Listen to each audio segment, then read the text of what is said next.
Ma, nakita muna ako. Sige. Kuya, pagaling ka. Alin, magpakalalaki ka naman. Pumayag ako na magpanggap na mahal ko si Ken.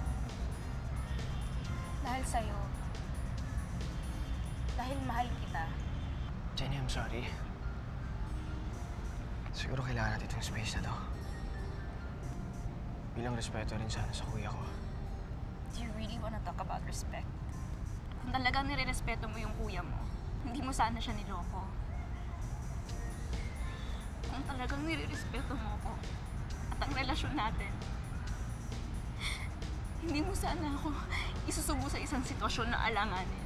Pero binaliwala ko yun, Alin. Kasi ganun kita kamahal. Tapos ngayon, ano? Ako yung may iwang nakalutang sa ere. Tama na, Alin. Sapat na yung sakit na binigay mo sa akin. Dapat maghiwalay na.